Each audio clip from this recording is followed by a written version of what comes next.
Mathieu, dans l'éducation nationale, donc des enseignants et des inspecteurs dénoncent une intimidation au nom du devoir de réserve électorale. En raison des élections législatives, vous voudrez bien, selon l'usage, vous abstenir de participer à toute manifestation ou cérémonie susceptible de présenter un caractère préélectoral. Ça, c'est le courrier reçu par des inspecteurs des chefs d'établissement dans l'Eure. Et c'est Éric Nicolet qui l'a rendu public sur les réseaux sociaux. Le secrétaire général du syndicat des inspecteurs SUI-FSU dénonce des abus de pouvoir, des tentatives d'intimidation qui se multiplient. Bonsoir Éric Nicolet. Bonsoir. Merci d'être avec nous dans Les Vraies Voix sur Sud Radio. Des syndicats d'enseignants aussi font part de courriers similaires comme ça sur un supposé devoir de réserve en période préélectorale. En fait, c'est un excès de zèle de la hiérarchie selon vous, ces courriers ?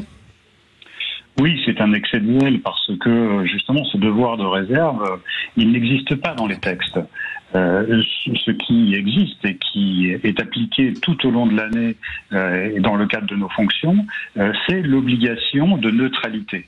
Ça, oui, en effet, ça fait partie du code de la fonction publique et c'est quelque chose que les fonctionnaires font vivre au quotidien parce qu'il est essentiel que la fonction publique soit neutre et qu'elle accueille toutes les personnes, tout le public, quelle que soit leur religion, quelles que soient leurs opinions politiques. Donc le devoir de neutralité, ça existe.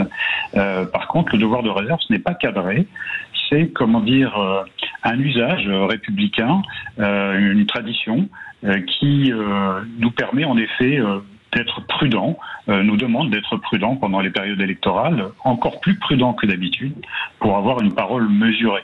Mais, Philippe Bilger. Vous faites vraiment une grosse différence entre la neutralité et la réserve républicaine ?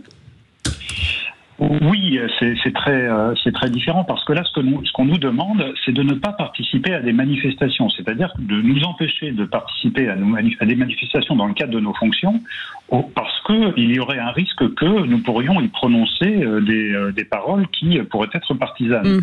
Donc c'est là où il y a un abus, parce que nous participons, et c'est notre métier, en tout cas moi je représente des inspecteurs, des inspectrices, nous participons à des manifestations publiques et à aucun moment nous sommes amenés à prendre une position partisane dans ces manifestations. Donc il n'y a pas de raison, plus maintenant qu'hier.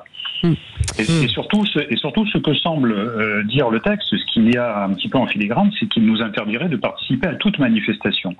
Or, lorsque nous ne sommes plus dans le cadre de nos fonctions, nous sommes des citoyens et nous pouvons participer à toutes les manifestations politiques de quelque bord qu'elles soient à partir du moment où nous ne faisons pas état de notre fonction, de notre statut de fonctionnaire et que nous nous y exprimons en tant que citoyens. Merci beaucoup Éric Nicolet d'avoir été avec nous, secrétaire général du syndicat des inspecteurs SUI-FSU. Merci beaucoup Félix Mathieu.